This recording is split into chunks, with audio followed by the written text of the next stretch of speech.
Salut les mecs, salut, salut. Pas de petite danse ce matin, et non, pas de petite danse. On n'a pas réussi à perf aussi bien qu'on le voulait. Mais bon, on va se débriefer la Game Week 18, projeter un peu sur la Game Week 19. Comme d'hab, vous avez tous les liens en description. Ça faisait un petit moment que je l'avais pas dit, je crois. N'hésitez pas à vous abonner. Il y a encore 40% des mecs qui regardent cette vidéo qui ne sont pas abonnés. Donc ça ne vous coûte rien et moi ça me soutient. Donc n'hésitez pas à le faire en cette période de Noël, à votre bon cœur, messieurs. Euh, Bon, Game Week 18, bon, pour ceux qui étaient là en live, vous savez, j'ai live un peu plus tôt, j'étais pas là ce week-end, donc j'ai pas pu jouer sérieusement le Daily Oops en palier. J'ai envoyé, une line-up le matin qui a fait 138 points, donc qui est bien dégueulasse. Euh, Deux seuls mecs en rare ont réussi à taper les 280, dont l'éternel Ashkane, qui a tapé les 280, 284 sur le fil, donc GG à lui. Ah, on a The King aussi qui est 249, pas loin, mais ouais, bon. Ah, Picrodrink aussi. Bon, après, entre nous les mecs, 280 en one shot, c'est vraiment dur. C'est vraiment dur, 280 en one shot, mais bon. Il y en a qui ont réussi à le faire, donc GG à eux. Sinon, au niveau de la Game Week, les mecs, j'avais fait mes line-up un peu à l'arrache la veille. Enfin, pas la veille, mais quelques heures avant.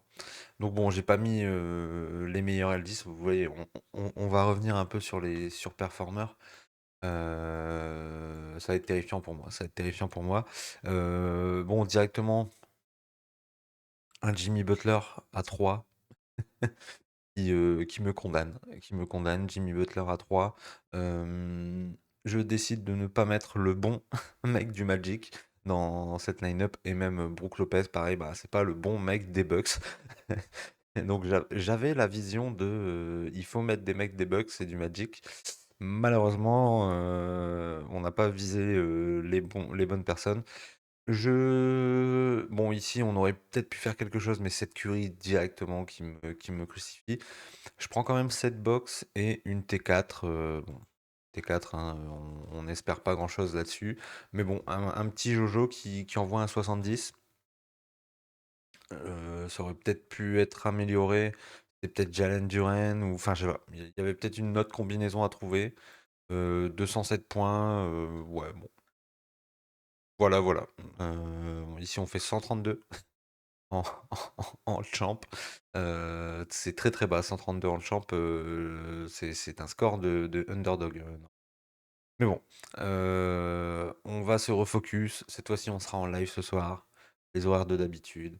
On fera un petit giveaway ce soir dans le chat. Je sais pas encore comment on le fera. Donc si vous voulez essayer de gagner quelques petites cartes, ben venez vers 22 h dans la hotte de Noël de Prolf. Voilà. Au niveau des surperformeurs, les mecs, pourquoi je vous dis que c'est la dépression totale? Cole Anthony plus 48. Cole Anthony plus 48, en fait, on savait pas exactement pour Suggs. Quand la Game Week a clôturé, on savait pas exactement pour lui. Et du coup, ben, on s'était dit, bon, bah, Anthony Black, il peut prendre le. Mais bon, Cole Anthony, c'est lui qui a pris le lead, clairement. C'est lui qui a clairement pris le lead de l'attaque, parce que ben, sinon les autres sont pas capables. Euh, Ici, la veille en stream, hein, on avait dit attention, back-to-back contre les Wizards. Euh, Lillard qui ne joue pas le premier match. Donc moi je pensais en fait que Lillard n'allait pas jouer le premier match et allait jouer le deuxième. Et Giannis l'inverse. Bon, même en pensant ça, je n'ai pas eu la présence d'esprit de mettre Bobby Portis qui a arraché les Wizards. On a Dejounte Murray hier. Si je l'avais mis dans une bonne line-up, Dejounte Murray, ici, 79, c'est très bien, mais en fait, il se fait troller par Wendell Carter qui, malgré les absences, en fait, s'est fait éjecter. Donc voilà. Et je crois que j'avais switch Monk et PJ Washington qui, bon, au final, sont dans le même range. Donc c'est pas grave. En fait, là, ce qui s'est passé, je vais vous expliquer, c'est qu'en fait, j'ai voulu mettre mes bons L10. vu que je venais de gagner en contender, je me suis dit, allez, c'est bon, j'ai trouvé le cheat code. Donc j'ai remis mes bons L10 en contender. Et ben là, j'avais quelques setups avec un Bane à 62 et un Murray à 79 pour faire un bon truc en champ, mais bon, tant pis, hein, tant pis, tant pis. Donc en fait, pourquoi je suis abattu? Parce que lui, je l'ai, lui, je l'ai, lui, je l'ai, et c'est surtout in-season, je l'ai, in-season, je l'ai, in-season, je l'ai, et je n'ai pas pris d'argent. Même Koulibaly, que j'avais aligné, même Jacoby Walter, que je n'ai pas aligné. Donc bon. On a des gros scores, même Tatum, hein, Tatum qui a envoyé sévère, Pippen Junior en l'absence de Ja, Taylor Hero qui est bah, le franchise player du 8, hein, ce n'est plus Butler. Victor qui nous a fait ça, qui nous fait 76, mais avec 30 points dedans de contre. Bon, comment vous dire, on a notre ami, je ne sais même pas qui il est. Trévelin. Trévelin Queen. Eh ben oui, bien sûr. Toujours plus, Trévelin. Toujours plus. Bon, je sais pas si ça sera un mec à FOMO, hein, on verra. On verra, mais en tout cas, il va falloir regarder ce qui se passe du côté du Magic pour la Game Week à venir. Parce qu'on va pouvoir se régaler, je pense. Embiid, hein. Embiid qui a fait son match. Mobley qui a fait son match aussi. Missy.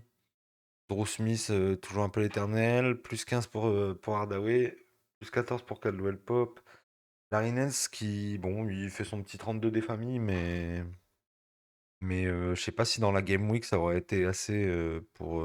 Parce que dans le même range, dans le 18, dans le même range, t'as Cole Anthony, quoi. T'as Cole Anthony qui fait un plus 48, donc bon, c'est un peu compliqué. Et bien sûr, bah, on a des, on a des trollers, hein, comme d'hab. Et comme d'hab, on a Butler, le mec qui est incapable d'être consistant. Donc, ok, il est malade, ok, il s'est fait la cheville, ok, ok, ok. Butler, c'est une perf, une douille, hein, une perf, une douille. Donc, voilà, j'ai pas pris la perf. J'ai voulu voilà, jouer sur la main chaude et in fine, je sais même pas combien de temps il a joué, mais ça a été très rapidement scellé. Mo Wagner, terrible nouvelle pour Mo Wagner. Qui finit sur un -2 en plus, donc ça a pu niquer quelques line-up. Saison ending pour lui. Donc là, pourquoi je dis qu'il va falloir regarder du côté du Magic? On n'a pas France jusque début janvier. On n'a pas Paolo Banchero, on n'a pas de nouvelles. La première réévaluation, ça a été genre fin décembre. Donc bon, on a vraiment zéro nouvelle, donc je sais pas si c'est bon. Et maintenant, on a Mo Wagner. Donc clairement, c'est les trois plus grosses armes offensives quand l'équipe va bien, je pense. Mo Wagner en sortie de banc, un des clairs leaders du banc avec Cole Anthony. Mais là, on a aussi Suggs qui a eu son petit problème à la cheville, donc on verra si ce soir ça joue. Mais clairement, les mecs, il y a de la place parce qu'en plus, ça faisait déjà un moment que notre ami, comment s'appelle-t-il? Goga Bitadze faisait un petit chantier, quoi. Donc, il va falloir regarder ce qui se passe du côté des rotations. Et je pense qu'il y a des mecs qui vont devoir step up dans leur rôle offensif, que ce soit des intérieurs ou des extérieurs, hein. Là, il y a trop de shoots laissés sur le côté pour que ça soit seulement le remplaçant d'eux qui prennent les shoots. Il doit avoir du step up du côté des mecs du Magic. À voir. Est-ce que ça sera du Goga qui va prendre beaucoup de shoots? Est-ce que ça sera du Wendell Carter? Suggs s'il revient forcément, hein, qui va devoir bombarder. Mais Cole Anthony, moi je le verrais bien quand même essayer de faire des choses, être beaucoup de responsabilités. Donc bon, à voir. À voir, à voir. Sinon, on a Derrick White qui nous a mis une petite douille, Towns, Porter, Champagny, Dalton Knecht, Scotty Barnes à 29. Le début de notre ami Schroeder aux Warriors qui se fait un petit peu dans la douleur. Euh, Notre ami Anthony Davis qui nous fait un joli -15 et un -15 de Malik Monk aussi. Malik Monk qu'on aimait bien sur la Game Week. Ouais, Grayson Allen que j'avais aligné parce que Booker n'était pas là, mais malgré ça, un -14 dans les dents. PJ Washington malgré l'absence de Luka et l'absence de Kyrie aussi. Non, Kyrie a joué. Ou il a peut-être pas joué le premier match. Il y avait 2 matchs. Ouais, avec un match, ok. Donc bon, un peu déçu de notre ami PJ, de notre ami PJ Wash. Et après, sinon, bon, bah, c'est pas des spots de fou. Ah, peut-être Cameron Johnson, il a été joué. Je me souviens qu'en live, il y avait pas mal de gens ont parlé de Cameron Johnson. Bon, Demar DeRozan, ok. Bon.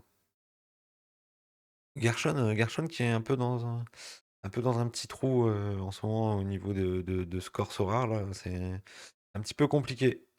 Un petit peu compliqué pour lui. Bon, après, j'ai pas l'impression que c'est des mecs qui étaient. Ah, peut-être Mokbo avait été un peu aligné. Quoique non, je sais pas. Parce qu'on avait Potel qui était out. Hmm, Bon, j'ai l'impression que c'est pas des setups de fou non plus après derrière. Euh, Qu'est-ce qui va se passer cette Game Week? Donc, du coup, on a encore une dernière Daily Hoops spéciale qui est la Daily Hoops du 25, du jour de Noël. Très clairement, les mecs, moi je vais pas la jouer, enfin je vais la jouer comme une Daily Hoops normale, hein. C'est très étrange de la part de Sorare de pas avoir mis de cash le jour de Noël, alors que d'habitude ils mettaient des Game Week spécifiques le jour de Noël. Donc je trouve que c'est un peu bizarre. En fait, on va chercher du cash le 19 et le 21, et le 25, tout le monde est devant la télé, c'est Noël. Et là, cette fois-ci, il n'y a rien. Voilà, un peu bizarre comme choix. Donc, je comprends d'avoir voulu faire des daily où il y a énormément de gens qui sont énormément de matchs, parce que c'était le cas le 19 et le 21. Mais moi, je suis un peu déçu de ne pas avoir de cash à aller chercher à Noël, parce que bah, pardon. Ah, pardon. Parce que bah, c'est le moment où on est plus ou moins tous devant la télé à regarder des matchs en sortant en sortant d'avoir bouffé Heu, avoir un bid énorme, donc enfin, je sais pas. J'aimais bien ça l'année dernière, je suis très déçu que ça a pas été le cas cette année. Mais du coup, on va pouvoir se concentrer sur la game week, traditionnelle. Avec énormément de matchs ce soir. Énormément de matchs ce soir, avec du coup le Magic qui va jouer 2 fois, donc ça va être à surveiller de très près.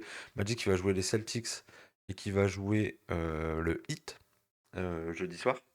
Donc ça va être à regarder, très, très fortement. Qui est-ce qu'on va bien aimer aussi? Hem, le Bulls The Bucks, l'éternel, match-up pour Giannis, s'il joue, c'est un match-up que Giannis adore tabasser. En plus, au niveau du calendrier, on a un Nuggets Suns qui sera une deuxième affiche on aura un Suns Nuggets affiche du Christmas game, heu, et qui on peut avoir les mecs, en match-up favorable. Des Rockets, un Jalen Green sur les Hornets. Un Jalen Green sur les Hornets ou même un Sengun sur les Hornets. Bah, l'énorme match de Sengun en début de saison, c'était sur les Hornets. En fait, les Hawks, on a envie de les jouer, mais quand c'est un guard, on sait qu'il va avoir Dyson Daniels dans les pattes. Et c'est pas le truc que tu as envie d'aligner de fou. Un petit Davis sur les Pistons, puis sur les Lakers, ça peut être un bon spot, en vrai. Ça peut être un bon spot. Euh, Non, beaucoup de doubles matchs. Les Bucks, franchement, les Bucks, la Game Week est excellente pour les Bucks. Si on a des infos, ça sera légendaire. Les Wizards, on sait déjà que Kuzma n'est pas là. De toute façon, il est sur le trade block. Donc, jouer des mecs des Wizards, ça peut être une bonne chose. Après, même s'ils sont contre le Thunder le premier match, ça peut être plutôt sympa. Les Rockets, bon, bah, encore sur les Pels. Donc, un Sengun qui est sur Nick Richards slash Mark Williams et Yves Missi, c'est plutôt sympa. Plutôt sympa. Grosse game week pour les Pistons. En termes de pivot, je sais pas s'il va falloir aligner Jalen Duren sur cette game week. Parce que je pense qu'il peut sortir sur 6 fautes en 2 minutes. Donc attention, les Bulls sur les Hawks. Bon, puis le Jazz. Après, le Jazz, en fait, ce qui est un peu compliqué avec le Jazz, c'est on sait pas quand est-ce qu'ils vont faire des matchs accrochés ou pas. Et quand ils font des matchs accrochés, c'est des matchs hyper ouverts, avec énormément de points, donc ça fait des scores de fou. Donc peut-être que le spot Blazers en plus, on aime toujours ça, aligner des mecs du dernier match de la Game Week pour un peu tout chambouler, donc ce qui est c'est plutôt cool. Donc voilà, on peut aller voir au niveau des L10. Et puis on se finira tranquillement là-dessus. Donc là, ça fait plaisir, hein. Ça faisait un moment qu'on n'avait pas vu des plein de matchs, plein de colonnes à deux matchs comme ça. Bon, toujours sabot avec un seul match, ça régale pas trop. Donc bon, Jokic, en vrai, le match-up est plutôt bon, hein, je trouve. Le double Sun, c'est plutôt bon. Luka, j'adore le match-up contre les Blazers et surtout contre et surtout contre les Wolves. Le soir de Noël, faudrait voir un peu ses stats à Luka le soir de Noël, voir si c'est des moments où il s'implique ou pas. Sinon, Giannis, excellente match-up. Victor, premier Christmas game aussi, donc ça peut être sympa pour lui. Shai, excellente match-up. Towns, très bonne match-up aussi. Bon, elles disent qu'il commence à être un peu haut pour Towns, mais bon, en low cost MVP, c'est pas mal. Davis, c'est sympa. La mélo sur les Wizards, ça peut être cool. Est-ce qu'on a de... Jusqu'au 26, ouais, mais bon. Je sais pas. Là, il est projeté le 27 pour revenir, Banquero. Je sais pas trop, hein. Je sais pas trop. On verra. Ça sera à suivre. On a vraiment aucune info. Je trouve que c'est pas facile de se projeter. Pardon. Euh, Scotty Barnes, 45, Maxi 46, ça commence à être un peu élevé. Par contre, on a notre ami Embiid à 44, qui me fait aller chercher une petite T4. Bon, c'est une T4, hein, ça vaut ce que ça vaut, mais on le sait, en NBA, la T4, ça peut être une des meilleures cartes FOMO sur une Game Week. On a Sengun à 44, donc qui va finir dans une de mes contenders aussi. Euh, Out jusqu'au 25-12. J'ai vu que normalement, il devrait louper 3-4 matchs. Donc à voir si ça retombera là-dedans. Sachant qu'on n'a pas Grayson Allen. Ça peut être du Okogi, ça peut être du Okogi time. Euh, Ça peut être du Okogi time dans les rotations.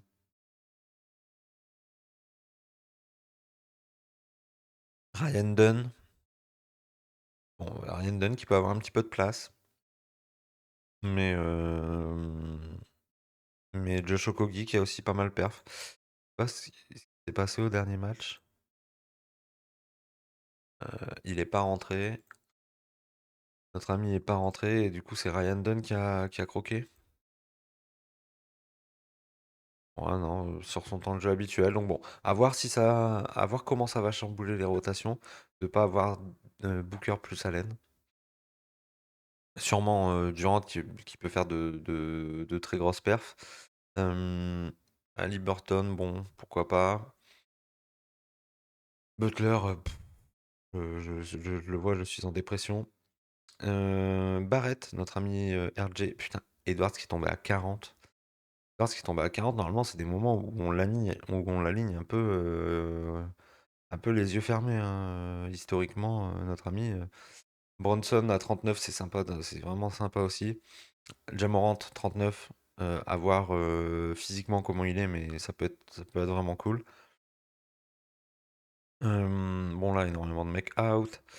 Hartenstein, Anthony Simons, 36 encore. Jalen Williams qui redescend. Jalen Williams qui redescend en termes de perf. Il a juste fait une perf en l'absence de Shai, mais c'est plus une perf au scoring qu'en points so rares. Ouais, voilà, 33 season high, il me semble. Euh, et sinon, depuis quelques game week, là, c'était un peu fini le Jalen Williams le fabuleux. Là, on est sur une excellente match-up. Est-ce qu'à 36, c'est le moment du réveil pour lui? Peut-être, hein, peut-être que ça peut être la game week du réveil pour lui. Après avoir en sortie de season high, pourquoi pas. Très Murphy que je gagne qui se fait la cheville, qui sort, qui ne rentre plus, nickel. Zach Lavine, bon, est-ce que ça serait le moment de se montrer, mon cher Zach? Laurie Markkanen qui sort d'une grosse perf. Porzingis à 33. Les match-ups sont pas insane, mais sachant que ici, faudra voir si Embiid joue le match de Noël ou pas. Je pense qu'il le jouera pas. Mais ça sera à voir. Je pense que Porzingis le jouera. Poole, Poole sans Kuzma sur les Hornets, ça peut être très sympa contre le Thunder à voir. Il peut passer un très mauvais moment. Euh, Schroeder, bon bah on va éviter d'y toucher pour l'instant, hein, il est un peu à l'envers. Fred VanVleet à 31, ça peut commencer à être un spot. Euh, Jalen Green à 30, Jabari Smith à 30. Bon, les match-ups sont vraiment cool hein, pour les Rockets cette Game Week, donc vous pouvez en aligner. Kobe White qui est bien projeté, Desmond Bane à 28 qui est bien projeté. Euh, Royce O'Neal, Bradley Beal à 28 sans Booker. Bradley Beal à 28 sans Booker. Torna plus 11. Why not, j'ai envie de dire. Why not? Le problème, c'est que il peut très bien rester très effacé comme il le fait d'habitude, donc un peu, un peu compliqué avec Bradley Beal de se projeter pour l'aligner, mais bon, 28 c'est vraiment très faible comme L10 quoi, donc est-ce qu'on va jouer le L10? C'est possible. Ouais, là, on est très vite descendu de 28 à 24 avec pas énormément de mecs. Brook Lopez toujours à 24 sur la match-up éternelle de Vucevic, qui défend quand même très très peu. Euh, Youssouf Nourkic à 24. Ok, il va falloir qu'il y ait du temps de jeu, mais il peut se prendre de la faute, hein. Il peut se prendre de la faute, donc attention à lui. Ah, c'est vrai que Kuzma, depuis qu'il a un L10 de 24, le mec ne joue plus, hein. Depuis qu'il a un L10 de 24, le mec ne joue plus, donc ça régale parce que je ne l'ai pas. Mark Williams, 23, faut surveiller un peu son temps de jeu, mais ça peut être un spot. Wendell Carter, s'il se fait pas, s'il se fait pas sortir, Wendell Carter à 22 avec les absences, au moins sur le premier match de ce soir, ça peut être sympa. Ça peut être sympa. Euh, Freeman qui ne revient toujours pas. Ben Simmons, bien projeté. Chris Dunn, oui, oui, pourquoi pas. Euh, Pourquoi pas, pourquoi pas. Bon là, je vous le dis, j'ai clairement envie de voir les projections pour les mecs de Orlando. Drew Smith, toujours en plus 6, hein. Bon, Drew Smith qui a un petit rôle, hein. Qui a un petit rôle, donc c'est du plus 2 pour Anthony Black à 21 minutes. Ok.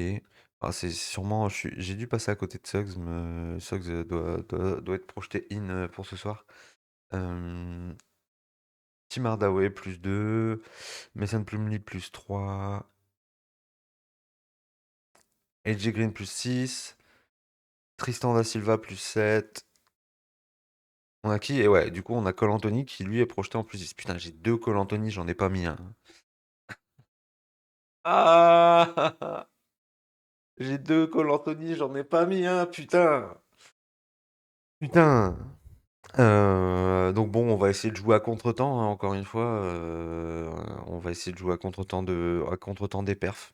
À voir. Stewart, on sait qu'il est déjà out, donc Paul Reed est peut-être alignable dans une grosse game week. Donc Jalen Duren qui peut prendre des fautes de con. Paul Reed, c'est alignable. Keyshawn George qui est bien tombé. Est-ce que ça serait pas un petit joueur à acheter avant que. Parce que son L10 était bien plus haut. Jamal Shield, que pareil, j'ai pas aligné, j'en ai deux, qui nous a sorti un plus 30 encore. Il était projeté à plus 0, mais il me semble que quand la Game Week commence, on n'a pas toutes les infos sur les blessures des Raptors, et que c'est pour ça que je l'ai pas aligné. Bon, cette Curry, fuck cette Curry, hein, clairement tous les jours, fuck cette Curry. Euh, Monté qui peut être projeté avec un petit peu de temps de jeu, mais ça peut être du scam. Donc attention à ce que vous faites. Ryan Rollins qui a été titu, c'est vrai. Ryan Rollins qui a été titu, j'ai pas vu le score qu'il a fait. Ouais, bah, il a sorti son plus 14, son plus 12. Euh, ouais, ouais, ouais, ouais, ouais. Bah, c'était clairement un peu plus lui à FOMO que j'avais pris cette Curie. Bon. Bon. Ryan Rollins qui est préféré par Doc Rivers, ce qui peut être un peu étonnant parce que c'est pas historiquement un coach qui aime bien faire jouer trop les jeunes. Oui, Joseph qui est projeté en +6, bien oui, bien sûr, bien sûr. Bien sûr. On peut regarder vite fait le Magic. On peut regarder vite fait le Magic, où on a Banchero qui est projeté in, mais je suis vraiment pas sûr de ça. Euh, on a Sox qui est projeté in, Goga qui est là, KCP qui est là. Bon, ils sont clairement tous dans le positif, avec du coup les plus gros gains pour Cole Anthony, Da Silva, Wendell Carter. Je pense qu'il va y avoir une rotation intérieure à redéfinir avec Isaac Carter Goga. À voir s'il y a des mecs qui arrivent à tirer un peu leur épingle du jeu là-dedans. En tout cas, les mecs, je vous remercie. On se dit à ce soir pour bah, un live, petit live de Noël. Pareil, vers 21h30, 22h comme d'hab. Merci d'avoir regardé cette vidéo et puis on se dit à ce soir. Allez, salut!